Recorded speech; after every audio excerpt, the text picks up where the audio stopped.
Hello and welcome dear students, this is Sajid Ahmed Khani here. तो उम्मीद करता हूँ आप सब भी अच्छे से होंगे, खैर आफियत से होंगे। तो आज हम स्टार्ट करने जा रहे हैं next topic, that is semiconductor basics. पहले हमने बेसिक्स ऑफ इलेक्ट्रॉनिक्स देख लिया था। पहले लेक्चर में हमने बेसिक्स ऑफ इलेक्ट्रॉनिक्स डिस्कस किया, उसके बाद एप्लीकेशंस ऑफ इलेक्ट्रॉनिक्स, उसके बाद एनर्जी बैंड थ्योरी। तो फिर उसके बाद हमने देख लिया था classification of materials on the basis of energy band gap. तो आपने याद रख लिया, इंसुलेटर्स में ज़्यादा बैंड गैप रहती है, इसलिए कंडक्शन उनमें पॉसिबल नहीं होता है। तो फिर टेम्परेचर या एक्सटर्नल एनर्जी बढ़ाने से, टेम्परेचर बढ़ाने से फिर कंडक्टिविटी बढ़ जाती है, ठीक है। लेकिन जब हम ये एनर्जी देंगे तो ऐसे ही सेमीकंडक्टर्स में आपने याद रखा less than 5 electron volt band gap रहती है और कंडक्टर्स में ओवरलैप हो जाते हैं वैलेंस और कंडक्शन बैंड, ठीक है। तो आज हम स्टार्ट करेंगे जो आपके सिलेबस में डायरेक्टली मेंशन किया गया है, सेमीकंडक्टर बेसिक्स। अब हम सेमीकंडक्टर को अलग से डिस्कस करेंगे, ठीक है। तो जो इंपॉर्टेंट है इसके रिलेटेड वो हम यहाँ पे डिस्कस करेंगे। आपको ज़्यादा डीप में जाने की जरूरत नहीं, नहीं आपको इस पर रिसर्च करना है। तो चलिए स्टार्ट करते हैं विदाउट वेस्टिंग योर टाइम।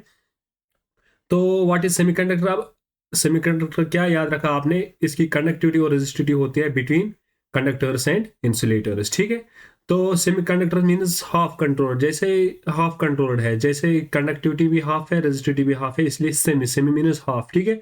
और सेमीकंडक्टर्स की खासियत है, इनमें कंडक्शन जो है दैट इज कंट्रोलेबल। तो हम इनका कंडक्शन कंट्रोल कर सकते हैं, कैसे कर सकते हैं वो हम देख लेंगे, ठीक है। इनका नेगेटिव टेम्परेचर ऑफ कोफिशिएंट होता है, जो अल्फा होता है, अल्फा इज टेम्परेचर कोफिशिएंट। तो ये नेगेटिव रहता है सेमीकंडक्टर्स के लिए, ये आपको याद रखना है, this is a important point.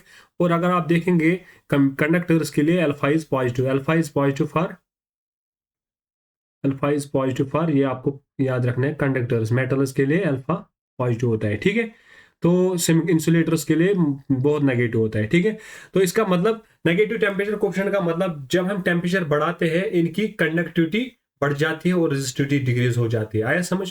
Temperature बढ़ाने से रेजिस्टिविटी का डिक्रीज होना, तो उल्टा रिलेशन है ना टेम्परेचर और रेजिस्टिविटी की। तो इसीलिए इसका नेगेटिव है। आया समझ? ये आपको याद रखना है। टेम्परेचर कोफिशिएंट ऑफ रेजिस्टेंस क्या बताता है? अगर टेम्परेचर किसी मटेरियल का बढ़ाएंगे उसकी रेजिस्टिविटी में कौन सा इफेक्ट पड़ता है। यहाँ पे सेमीकंडक्टर में with the increase in temperature इनकी जो रेजिस्टिविटी वो कम हो जाती है, इसलिए इनका टेम्परेचर कोफिशिएंट नेगेटिव है। ये आपको याद रखना है, most important point from semiconductors, ठीक है। इसका मतलब resistance increases and decreases with decrease in temperature, या resistance decrease with increase in temperature, ठीक है। एंड वाइस वर्सा लिखा है। और अगर आप देखेंगे रेजिस्टेंस अगर इंक्रीज हो रही है तो इसका मतलब कंडक्टिविटी डिक्रीज हो रही है। इस केस में अगर टेम्परेचर कम कर रहे हैं, ठीक है। तो अगर उल्टा कर रहे हैं, अगर टेम्परेचर बढ़ा रहे हैं, टेम्परेचर अगर बढ़ाएंगे तो जो कंडक्टिविटी रेजिस्टिविटी है, जो रेजिस्टिविटी है रो, जो रेजिस्टिविटी है वो कम हो जाएगी और कंडक्टिविटी बढ़ जाएगी, ठीक है। तो कंडक्टिंग प्रॉपर्टीज जो है सेमीकंडक्टर्स, मैंने आपको बोला इसके कंट्रोल, इसमें कंडक्शन कंट्रोलेबल होता है। तो हम इनकी कंडक्टिविटी चेंज करते हैं, बढ़ाते हैं बाय एडिंग इम्प्योरिटीज। इम्प्योरिटीज क्या होती है वो हम थोड़ा देर बाद देख लेंगे, ठीक है। आपको वेट करना है थोड़ा कुछ मिनट्स, तो आपको क्लियर हो जाएगा इम्प्योरिटी क्या होती है। तो इसकी कंडक्टिविटी हम बढ़ाते हैं, तो this is the important property. जब हम इम्प्योरिटीज ऐड करते हैं सेमीकंडक्टर में, इनकी कंडक्टिविटी बढ़ जाती है, चेंज हो जाती है। तो सेमीकंडक्टर डिवाइसेस आपको पता है हर जगह आप देखेंगे, हर फील्ड में हम यूज करते हैं, खासकर फील्ड ऑफ इलेक्ट्रॉनिक्स में जो भी हम डिवाइसेस बनाते हैं, इलेक्ट्रॉनिक डिवाइसेस। जैसे ट्रांजिस्टर है, उससे पहले बल्कि वैक्यूम ट्यूब्स थे, वो बहुत बड़े होते थे वैक्यूम ट्यूब्स, और ट्रांजिस्टर ने उनको रिप्लेस किया, ठीक है। तो साइज और कॉस्ट भी रिड्यूस हो गया सेमीकंडक्टर्स की वजह से, ठीक है। इसकी वजह से रेवोल्यूशन आ गया इलेक्ट्रॉनिक्स फील्ड में, ठीक है। फैब्रिकेशन वगैरह जो हम आईसीज वगैरह बनाते हैं that is possible only because of semiconductors, ठीक है। आप देखते हैं कंडक्शन कैसे होता है इनमें, सेमीकंडक्टर्स में कैसे कंडक्शन होता है।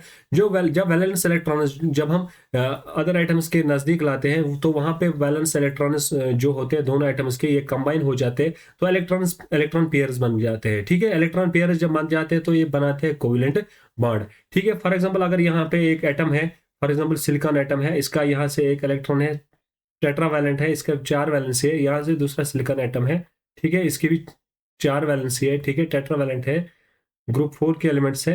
तो यहाँ से ये जो दो इलेक्ट्रॉन्स ये आपस में इलेक्ट्रॉन पेयर बनाते हैं, तो ये जो बॉन्ड बनती है दैट इज कोवेलेंट बॉन्ड। तो ड्यू टू थर्मल एनर्जी, जो टेम्परेचर बढ़ाते हैं एनर्जी सप्लाई करते हैं क्रिस्टल को, जिसमें ये बहुत सारे एटम्स होते हैं, तो इलेक्ट्रॉन्स क्या करते हैं, ये अपनी लोकेशन को छोड़ देते हैं और फिर इंटरेक्ट करते हैं कोवेलेंट बॉन्ड्स के साथ, और कोवेलेंट बॉन्ड ब्रेक हो जाते हैं, ठीक है। जो इलेक्ट्रॉन्स होते हैं कोवेलेंट बॉन्ड बॉन्ड बना के जब हम एनर्जी देते हैं ये बॉन्ड ब्रेक हो जाती है तो ये अलग अलग हो जाते हैं वैलेंस इलेक्ट्रॉन्स, ठीक है। तो कोवेलेंट बॉन्ड्स ब्रेक हो जाते हैं जिसकी वजह से फ्री इलेक्ट्रॉन्स वहां पे प्रोड्यूस होते हैं, क्रिएट होते हैं, तो वो मूव हो जाते हैं, तो कहीं और एडजस्ट हो जाते हैं और अपनी जगह एम्प्टी स्पेस क्रिएट करते हैं। जब इलेक्ट्रॉन यहाँ पे, अगर यहाँ से मैं दिखाऊंगा, यहाँ पे भी इलेक्ट्रॉन था लेकिन उस वो रिप्लेस हो गया, वो कहीं और चला गया। यहाँ पे सिलिकॉन एटम था, यहाँ पे इलेक्ट्रॉन है, यहाँ से भी इलेक्ट्रॉन है, यहाँ से भी इलेक्ट्रॉन, जो इसका इसके साथ एक कोवेलेंट बॉन्ड था ये ब्रेक हो गया और यहाँ पे इलेक्ट्रॉन जो है वो भाग गया, इलेक्ट्रॉन भाग गए, तो यहाँ पे जो वैकेंसी रह गई, जो वैलेंसी रह गई यहाँ पे empty space, this represents a space that is called a hole. Hole क्या रिप्रेजेंट करता है? जो इलेक्ट्रॉन की मिसिंग पोजीशन है, इलेक्ट्रॉन का अपना चार्ज क्या है, नेगेटिव, जो वहां पे वो छोड़ देता है, होल जो जो वहां पे वो स्पेस छोड़ देता है, इसको हम होल बोलते हैं और हम कंसिडर करते हैं उसका चार्ज यूनिट पॉजिटिव है, ठीक है। जैसे इलेक्ट्रॉन का नेगेटिव है ऐसे ही हम यूनिट इलेक्ट्रॉन, जो इलेक्ट्रॉन का चार्ज है उसका पॉजिटिव चार्ज हम रखते हैं, होल को हम एज्यूम करते हैं, अदरवाइज होल को कोई चार्ज नहीं होता है। आया समझ? तो होल क्रिएशन होता है, इलेक्ट्रॉन क्रिएशन, इलेक्ट्रॉन जब ये कोवेलेंट बॉन्ड ब्रेक हो जाती है वहां पे होल क्रिएट होता है, ठीक है। जब इलेक्ट्रॉन अपनी जगह को छोड़ देता है वहां पे जो स्पेस खाली रह जाती है दैट रिप्रेजेंट्स ए होल, उसका पॉजिटिव चार्ज होता है, ठीक है। इलेक्ट्रॉन्स होल्स जब आप रैंडम मोशन में है, ठीक है, एक्चुअली इलेक्ट्रॉन ही मूव करता है लेकिन हम एज्यूम करते हैं होल्स भी मूव करते हैं, ठीक है। तो ये क्या करते हैं, ये पेयर्स बनाते हैं आपस में, इलेक्ट्रॉन होल पेयर, तो रिकम्बिनेशन हो जाती है, इसको हम बोलते हैं recombination of electron and holes. तो इसकी वजह से हीट जनरेट हो जाती है, इसका मतलब एनर्जी क्रिएट होती है, तो एनर्जी होने की वजह से, एनर्जी मिलने की वजह से अदर बाकी जो है कोवेलेंट बॉन्ड्स ब्रेक हो जाते हैं, तो ये प्रोसेस कंटिन्यू रहता है। तो अगर आप टेम्परेचर बढ़ा देंगे, फर्दर टेम्परेचर बढ़ा देंगे, ये जो generation of electron hole pairs ये इंक्रीज हो जाएगा, जिसकी वजह से रिकम्बिनेशन फर्दर इंक्रीज हो जाएगी और it results in increase in densities of electron holes. तो इसकी वजह से कंडक्टिविटी जो सेमीकंडक्टर में बढ़ जाएगी और रेजिस्टिविटी डिक्रीज हो जाएगी, which means negative temperature coefficient है। टेम्परेचर के साथ, टेम्परेचर इंक्रीज होने के साथ रेजिस्टिविटी का कम हो जाना, डिक्रीज हो जाना, represents negative temperature coefficient. I hope आपको ये क्लियर हुआ होगा। तो चलिए देखते हैं आप टाइप्स ऑफ सेमीकंडक्टर जो है, क्लासिफिकेशन ऑफ सेमीकंडक्टर्स। इसमें मेन जो है दो टाइप्स है, intrinsic semiconductors and extrinsic semiconductor. Intrinsic जो है जो प्योर सेमीकंडक्टर अपनी प्योर फॉर्म में है that is called intrinsic semiconductor, और जिसमें हम इंप्योरिटीज का ऐड करते हैं दैट इज कॉल्ड एक्सट्रिंसिक या इम्प्योर सेमीकंडक्टर, ठीक है। तो देखते हैं इंट्रिंसिक सेमीकंडक्टर, जो मैंने आपको बोला है प्योर फॉर्म में जो होता है semiconductor that is called intrinsic semiconductor. अगर इसके कैरेक्टरिस्टिक्स देखेंगे तो इलेक्ट्रॉन्स एंड होल्स जो है ये क्रिएट हो जाते हैं ड्यू टू थर्मल एक्साइटेशन। जब हम एनर्जी देते हैं तब इनमें इलेक्ट्रॉन्स एंड होल्स क्रिएट होते हैं, ठीक है। नंबर ऑफ फ्री इलेक्ट्रॉन्स किसके बराबर होंगे, नंबर ऑफ होल्स। तो न्यूट्रल रहता है, इलेक्ट्रिकली न्यूट्रल रहता है मटेरियल, तो कंडक्शन कैपेबिलिटी इसमें बहुत कम होती है एट रूम टेम्परेचर। लेकिन अगर हम कंडक्शन बढ़ाना चाहेंगे सेमीकंडक्टर में इसमें एक तो टेम्परेचर की वजह से कंडक्टिविटी बढ़ा सकते हैं, और दूसरा चीज जो मैंने आपको बोला हम इंप्योरिटीज ऐड करते हैं, जिस ये इंप्योरिटीज ऐड करने की प्रोसेस को हम बोलते हैं डोपिंग प्रोसेस। डोपिंग प्रोसेस क्या है, इंप्योरिटीज ऐड करना। हम दूसरे एटम्स ऐड करते हैं क्रिस्टल में। अगर आपके पास सिलिकॉन एटम है, इसमें एक्स्ट्रा एटम आप ऐड कर रहे हो, दैट मीन्स हम इंप्योरिटीज ऐड कर रहे हैं। इंप्योरिटीज मीन्स या आप इससे हाई वैलेंसी के एटम्स ऐड कर रहे हो या लो वैलेंसी के एटम्स ऐड कर रहे हो। ये एडिशन आप जो आप एटम्स कर रहे हो इस क्रिस्टल में, किसी भी एटम के क्रिस्टल में आप अदर एटम्स को ऐड कर रहे हो, दैट आर कॉल्ड इंप्योरिटीज, ठीक है। तो एंड इस प्रोसेस को हम बोलते हैं डोपिंग। डोपिंग क्या होती है, addition of impurities in a crystal is called doping, ठीक। तो इस जब हम इंप्योरिटीज ऐड करते हैं, इसमें दो टाइप्स के इंप्योरिटीज ऐड करते हैं, उन इंप्योरिटीज के बेसिस पे ही एक्सट्रिंसिक सेमीकंडक्टर के दो टाइप्स है। First one is P type and second one is an type, ठीक है।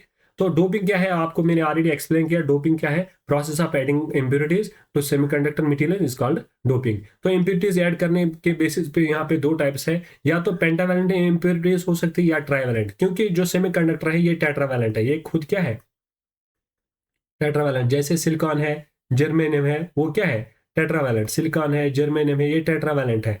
और हम इंप्योरिटीज जो ऐड कर रहे हैं या पेंटावैलेंट जिनकी वैलेंसी 5 होती है, तो उनमें वैलेंसी 5 होती है, ट्राइवैलेंट इनमें वैलेंसी 3 होती है। तो 3 इलेक्ट्रॉन्स इसमें फ्री होते हैं, वैलेंस इलेक्ट्रॉन्स 3 होते हैं, इसमें वैलेंस इलेक्ट्रॉन्स 5 होते हैं। तो पेंटावैलेंट इंप्योरिटीज को हम दूसरा नाम भी बोलते हैं डोनर एटम। क्यों बोलते हैं मैं अभी बोलूंगा।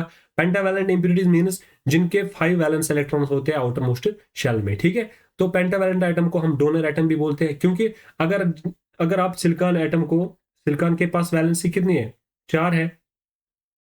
तो अगर यहाँ पे सिलिकॉन क्रिस्टल है, इसकी भी 4 है, यहाँ से एटम, सिलिकॉन एटम। तो अगर आप यहाँ पे ऐड कर रहे हो, अगर यहाँ पे आप ऐड कर रहे हो ये पेंटावैलेंट, पेंटावैलेंट यहाँ पे एग्जांपल्स है, बिस्मुथ है, ग्रुप 5 एलिमेंट्स, एंटीमोनी है, आर्सेनिक है, फास्फोरस है। तो अगर वो ऐड कर रहे हो, उसके कितने इलेक्ट्रॉन्स है? 5 है ना। तो वैलेंस इलेक्ट्रॉन्स 5 है। अगर फास्फोरस ऐड करेंगे तो एक यहाँ से जोड़ेगा, यहाँ से दूसरा सिलिकॉन के साथ, ठीक है, यहाँ दूसरे सिलिकॉन के साथ, और नीचे से भी दूसरे सिलिकॉन के साथ। तो और एक बच रहा है, दो वो या ऐसे बीच में रहेगा, ठीक है। चार चार इलेक्ट्रॉन सिलिकॉन को देगा और एक इलेक्ट्रॉन वो बीच में रहेगा, एम्प्टी स्पेस में रहेगा, ठीक है। इसकी वजह से इलेक्ट्रॉन एक्स्ट्रा बन रहा है, तो वो डोनेट कर सकता है, ये क्रिस्टल अब ये वो इलेक्ट्रॉन डोनेट कर सकता है। उस बेस पे इसका नाम पड़ गया है डोनर एटम, क्योंकि इसमें जो इलेक्ट्रॉन बच रहा है, बॉन्डिंग के बाद भी एक इलेक्ट्रॉन वहां पे बच रहा है, तो that is called, that this pentavalent item is called donor atom, ठीक है। ये डोनेट कर सकता है 1 electron to the conduction band. जो कंडक्टिविटी जो ये फ्री रहता है ना, ये कंडक्शन बैंड में जाएगा, from valence band to conduction band. तो इसको हम बोलते हैं डोनर एटम, ठीक है। तो एग्जांपल्स यहाँ पे है, बिस्मुथ है, एंटीमोनी है, आर्सेनिक है, फास्फोरस है। तो आप इसके लिए याद रख सकते हो, ट्रिक याद रख सकते हो, बाप आप याद रखेंगे, बाप। बाप means bismuth, antimony, arsenic, phosphorus, ठीक है। ये मैंने अपने लिए भी ट्रिक बनाई है, तो आप भी याद रख सकते हो। ट्राईवैलेंट इम्प्यूरिटीज क्या है? जिनमें 3 वैलेंसी होगी, 3 वैलेंस इलेक्ट्रॉन हो गया आउटर मोस्ट शेल में, तो इसको हम ट्राईवैलेंस एटम को हम एक्सेट्रा एटम भी बोलते हैं। क्योंकि अगर आप यहाँ पे देखो, बोरान है फॉर एग्जांपल, या गैलियम, इंडियम, अल्युमिनियम है, अल्युमिनियम यहाँ से लाएंगे, अल्युमिनियम के पास 3 वैलेंसी है, तो 3 इलेक्ट्रॉन ये शेयर करेगा, यहाँ से सिलिकॉन के साथ एक, यहाँ से सिलिकॉन के साथ एक, यहाँ से सिलिकॉन के साथ एक, ठीक है। यहाँ से सिलिकॉन है, इसका अपना इलेक्ट्रॉन है यहाँ पे, ठीक है। तो यहाँ पे जो है अल्युमिनियम के 3 ही है, तो यहाँ पे एम्प्टी स्पेस रहेगा, तो ये और एक इलेक्ट्रॉन एक्सेप्ट करेगा। इसका मतलब ये एक्सेप्ट करेगा और एक इलेक्ट्रॉन सेमीकंडक्टर में, तभी इसके ये जो आउटर मोस्ट शेल कंप्लीट हो जाएगी, ठीक है, स्टेबल इलेक्ट्रॉनिक कॉन्फ़िगरेशन आएगी। तो इसका मतलब यहाँ पे एक एम्प्टी स्पेस रहती है अल्युमिनियम को, तो इसकी वजह से जैसे यहाँ पे एक्सेप्टर एटम इसलिए बोलते हैं क्योंकि ये एक्सेप्ट कर सकता है और एक इलेक्ट्रॉन, आया समझ। तो that is why this is called acceptor atom. Examples क्या है? गैलियम है, इंडियम है, ग्रुप 3 एलिमेंट्स जिनकी ट्राईवैलेंस 3 वैलेंसी होती है, अल्युमिनियम है, बोरान है, ठीक है। तो इसके लिए भी ट्रिक मैंने रखी है, आप याद रख सकते हो, बेग, BAIG, ठीक है, बोरान, अल्युमिनियम, इंडियम, गैलियम, आप याद रख सकते हैं ट्रिक, ठीक है। तो these are the pentavalent and trivalent impurities. अब हम चलते हैं एक्सट्रिंसिक सेमीकंडक्टर पे। एक्सट्रिंसिक सेमीकंडक्टर क्या है? जिसमें हम ये डोपिंग करते हैं, तो सेमीकंडक्टर बन जाता है एक्सट्रिंसिक सेमीकंडक्टर। तो इम्प्योर सेमीकंडक्टर, इसको हम इम्प्योर सेमीकंडक्टर बोलते हैं। जो मैंने आपको ऑलरेडी बोला, डोपिंग की वजह से जो सेमीकंडक्टर बनता है उसको हम एक्सट्रिंसिक सेमीकंडक्टर बोलते हैं। तो 2 टाइप्स के इम्प्योरिटीज ऐड करते हैं, 2 टाइप्स के डोपिंग होते हैं इसमें। तो उस बेसिस पे इसके 2 टाइप्स है, N type and P type, ठीक है। तो जिसमें एक्स्ट्रा इलेक्ट्रॉन बच रहा था, दैट इज पेंटावैलेंट इम्प्योरिटी, जब ऐड करते थे तो उसमें एक्स्ट्रा इलेक्ट्रॉन आता है, उसकी वजह से नेट नेगेटिव चार्ज हम मान लेते हैं। जैसे इलेक्ट्रॉन बच रहा है उसका चार्ज क्या है? नेगेटिव। तो नेगेटिव के वो नेगेटिव इलेक्ट्रॉन, एक इलेक्ट्रॉन बच रहा है उसका चार्ज नेगेटिव, उस बेस पे आप याद रख सकते हो, इसका जो है एन टाइप सेमीकंडक्टर बन जाता है, ठीक है। एडिटिव इम्प्योरिटी जो है, इसमें 5 इलेक्ट्रॉन्स होते हैं। तो इम्प्योरिटी ऐड करने की वजह से जो प्योर सेमीकंडक्टर, इसमें इलेक्ट्रॉन बच जाता है जो कंडक्शन में हेल्प करता है, ठीक है। तो ये फ्री इलेक्ट्रॉन्स जो कॉन्स्टिट्यूट करते हैं electron current, that is called electron current, ठीक है। Conduction takes place because of this free electrons. तो इसमें क्या होते हैं? Electrons majority carriers, and holes जो है that are called minority carriers, ठीक है। तो आपने क्या याद रखा? एन टाइप सेमीकंडक्टर में पेंटावैलेंट इम्प्योरिटी ऐड करते हैं, जिसकी वजह से एक इलेक्ट्रॉन वहां पे एक्स्ट्रा रहता है। तो ऐसे ही फ्री इलेक्ट्रॉन्स बच जाते हैं जो कंडक्शन के लिए रेस्पॉन्सिबल होते हैं। तो इलेक्ट्रॉन्स की वजह से जो करंट प्रोड्यूस होते हैं, दैट इज इलेक्ट्रॉन करंट। और अगर आपने देखा होगा तो जो करंट इसमें है एन टाइप सेमीकंडक्टर में, वो बिकॉज ऑफ फ्री इलेक्ट्रॉन्स है। तो इसीलिए इलेक्ट्रॉन्स इसमें मेजॉरिटी कैरियर्स होते हैं, और होल्स कंसिडर करते हैं एज माइनॉरिटी कैरियर्स, ठीक है। तो चलिए आप देखते हैं पी टाइप क्या होता है। पी टाइप सेमीकंडक्टर क्या है? जिसमें हम ट्राईवैलेंट इम्प्योरिटी ऐड करते हैं। ट्राईवैलेंट इम्प्योरिटी जब ऐड करेंगे तो उसकी वैलेंसी कितनी होती है? 3। तो इसमें एक होल क्रिएट होता है, जो मैंने आपको ऑलरेडी बोला, होल क्रिएट होता है। तो हम एज्यूम करते हैं जो कंडक्शन में होता है, that is because of holes. तो करंट जो होल्स की वजह से प्रोड्यूस होगी, that is called hole current. तो इसका मतलब जो पी टाइप सेमीकंडक्टर है, पी टाइप एक्सटर्नल सेमीकंडक्टर, इसमें कंडक्शन होता है ड्यू टू होल्स। तो होल्स को हम कंसिडर करते हैं मेजॉरिटी कैरियर्स, और इलेक्ट्रॉन्स को accordingly minority carriers, ठीक है। तो this was all about semiconductors, types of semiconductors intrinsic semiconductors, extrinsic semiconductors, और उसके बाद हमने देख लिए types of extrinsic semiconductors, P and N type, और डोपिंग जो कंसेप्ट है वो हमने देख लिया, addition of impurities is called doping. तो इसमें दो टाइप्स हो सकते हैं, पेंटावैलेंट इम्प्योरिटीज या ट्राइवैलेंट इम्प्योरिटीज। इसमें आपने ये एग्जांपल्स याद रखे क्या क्या इम्प्योरिटी हम ऐड कर सकते हैं, तो कहाँ पे इलेक्ट्रॉन एक्स्ट्रा रहता है और कहाँ पे होल क्रिएट होता है, ठीक है। Excuse me.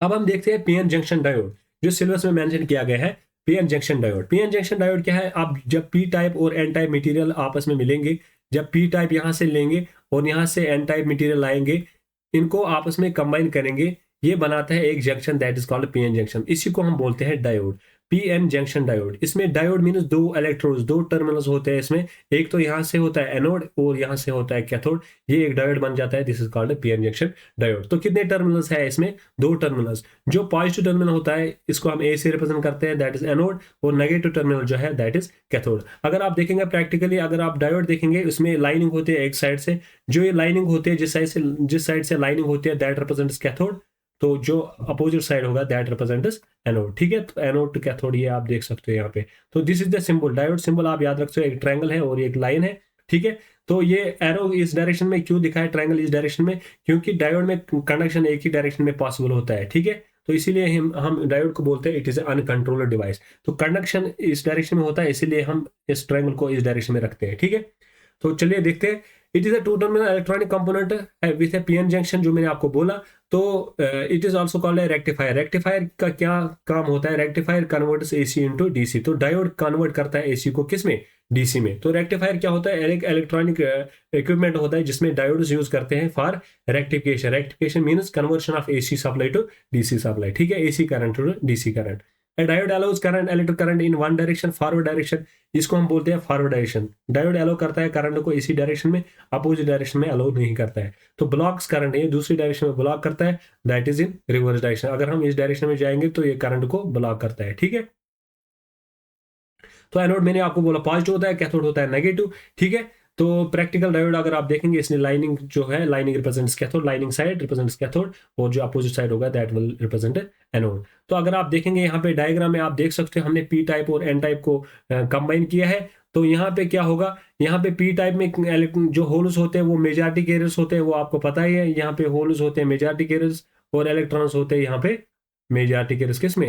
एन टाइप में इलेक्ट्रॉन्स होते हैं मेजॉरिटी कैरियर्स। जब हम इनको कंबाइन करेंगे तो नेचुरल टेंडेंसी है डिफ्यूजन की वजह से इलेक्ट्रॉन्स टुवर्ड्स होल्स आएंगे और होल्स टुवर्ड्स इलेक्ट्रॉन्स आएंगे, तो जिसकी वजह से ये रिकम्बाइन हो जाएंगे। जहां पे एक टच में है जंक्शन जहां पे बनाते हैं, तो कुछ इलेक्ट्रॉन्स एंड होल्स रिकम्बाइन हो जाएंगे, तो ये स्टैटिक आयन्स बनाएंगे दोनों साइड से। तो अपोजिट साइड से ये यहाँ से नेगेटिव आयन्स बनाएंगे पी साइड से, और एन साइड से पॉजिटिव आयन्स बनाएंगे, क्योंकि होल्स इस साइड आएंगे, इलेक्ट्रॉन इस साइड आएंगे। तो यहाँ पे जो है ये जो रीजन बनता है, इसको हम बोलते हैं डिप्लीशन रीजन। डिप्लीशन रीजन क्यों बोलते हैं? क्योंकि यहाँ पे स्टैटिक आयन्स बन जाते हैं। जब इलेक्ट्रॉन्स और होल्स मिल जाते हैं तो वहां पे स्टैटिक आयन्स बन जाते हैं, वो कंडक्शन में हेल्प नहीं करते हैं, ठीक है। तो इसलिए हम इसको डिप्लीशन रीजन बोलते हैं। Depletion region means it is depleted of free carriers, depleted of free carriers. Free carriers means electrons जो कंडक्शन के लिए रेस्पॉन्सिबल होते हैं, फ्री कैरियर्स या चार्ज कैरियर्स बोल सकते हैं, इसलिए इसको हम बोलते हैं डिप्लीशन रीजन। तो यहाँ से स्टैटिक आयन्स बनेंगे नेगेटिव पी साइड से, और पॉजिटिव आयन्स बनेंगे किस साइड से? एन साइड से। तो P type has holes majority carriers and N type has electrons majority carriers. तो जब ये आपस में जुड़ेंगे तो वहां पे क्या होगा? तो कुछ electrons and holes towards the junction move हो जाएंगे, रिकम्बाइन हो जाएंगे, तो ये बनाएंगे न्यूट्रलाइज होकर आयन्स बनाएंगे, ठीक है। तो इसको हम बोलते हैं पीएन जंक्शन या जंक्शन बैरियर, ठीक है। तो जो ये बन जाता है नेगेटिव आयन्स एक साइड से पी साइड से और पॉजिटिव आयन्स एन साइड से, इससे एक चार्ज रीजन बन जाता है दोनों साइड से। तो इस रीजन को हम बोलते हैं ये free of movable charge carriers या चार्ज कैरियर्स। जो मैंने आपको बोला simply, it is free of charge carriers या डिप्लीटेड ऑफ चार्ज कैरियर्स। अब इसमें चार्ज कैरियर्स नहीं होते हैं ये, और फर्दर ये जो है आयन्स ये स्टेशनरी होते हैं, जिसकी वजह से ये जो रीजन ऑफ स्पेस होता है बिटवीन द टू, ये होता है, इसमें कोई चार्ज कैरियर नहीं होता है, ये एज ए बैरियर अब काम करता है, that is called barrier junction, ठीक है। Between the P N type materials अब ये बैरियर का काम करता है, ये फर्दर इलेक्ट्रॉन, एक्सक्यूज मी,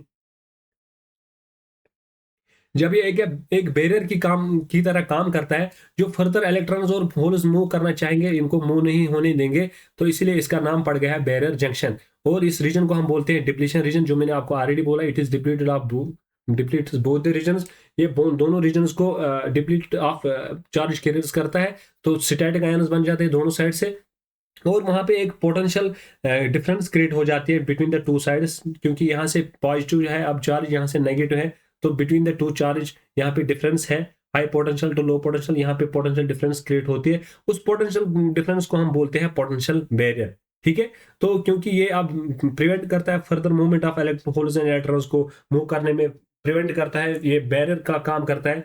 तो बस जो इलेक्ट्रॉन्स और होल्स मूव हुए थे वो हुए, अब ये फर्दर मूवमेंट को अलाउ नहीं करेंगे, इसीलिए इसको हम बोलते हैं पोटेंशियल बैरियर, और इस रीजन को हम बोलते हैं डिप्लीशन रीजन। ठीक है, अब आते हैं इंपॉर्टेंट कंसेप्ट जो डायोड के रिलेटेड है, दैट इज बायसिंग।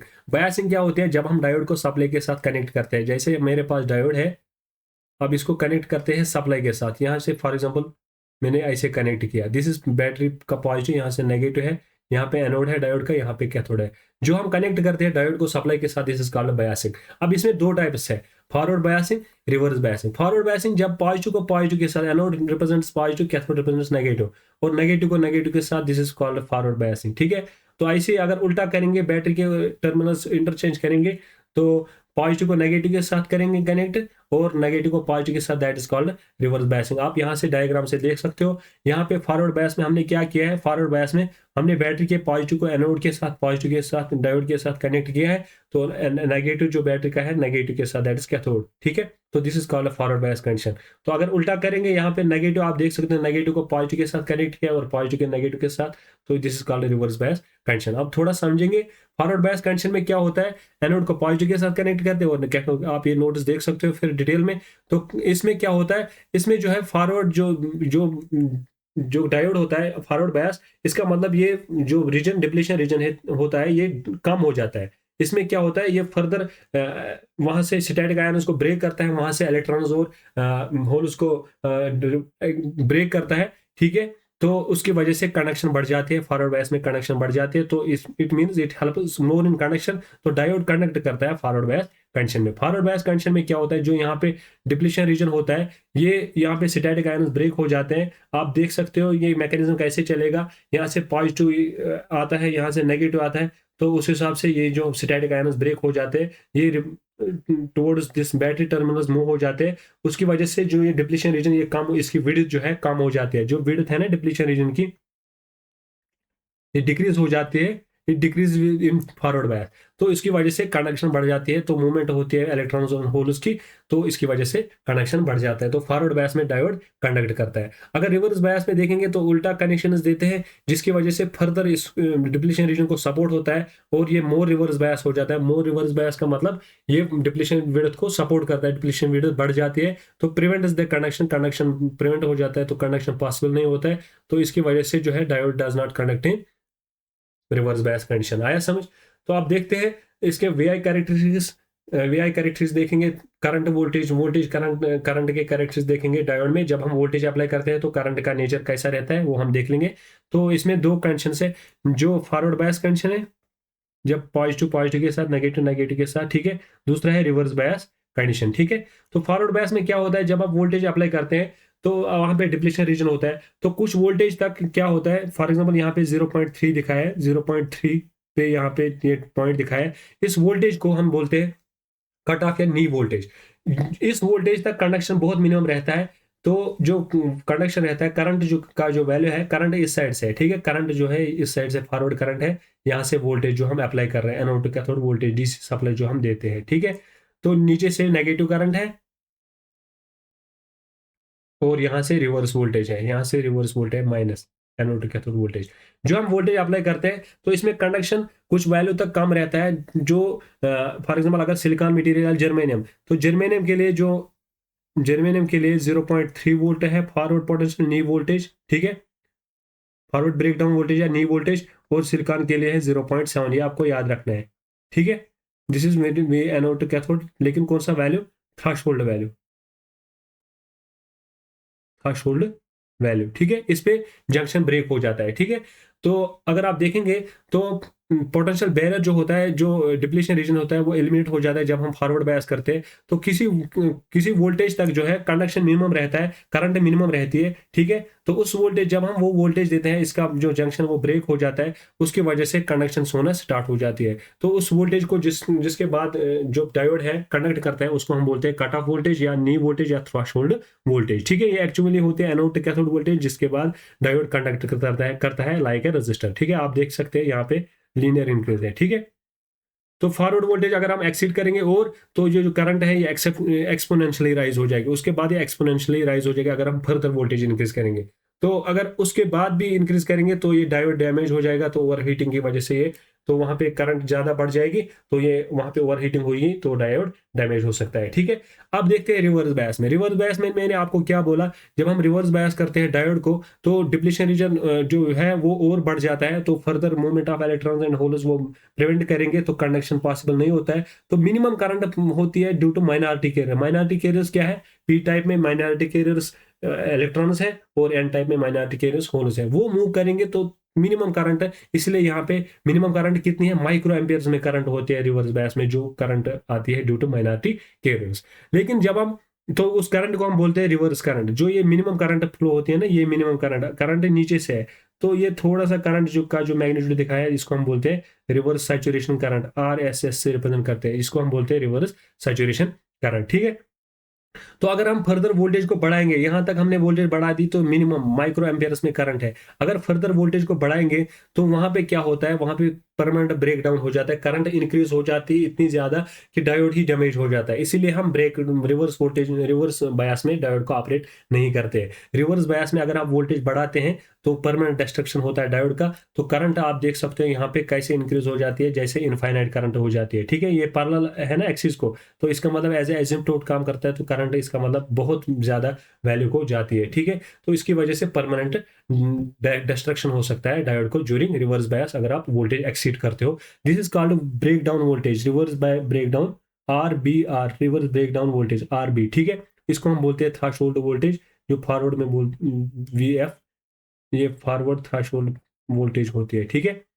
तो नी वोल्टेज भी बोलते हैं या कट ऑफ वोल्टेज भी फॉरवर्ड में, रिवर्स में बोलते हैं रिवर्स ब्रेकडाउन वोल्टेज। और अगर आप देखेंगे, ये है एक्सपोनेंशियल ग्राफ डायोड का, तो इसलिए डायोड जो है that is a non linear device. अगर आप देखेंगे नॉन लीनियर है, ये ऐसे स्ट्रेट लाइन की तरह नहीं है ऑरिजिन से।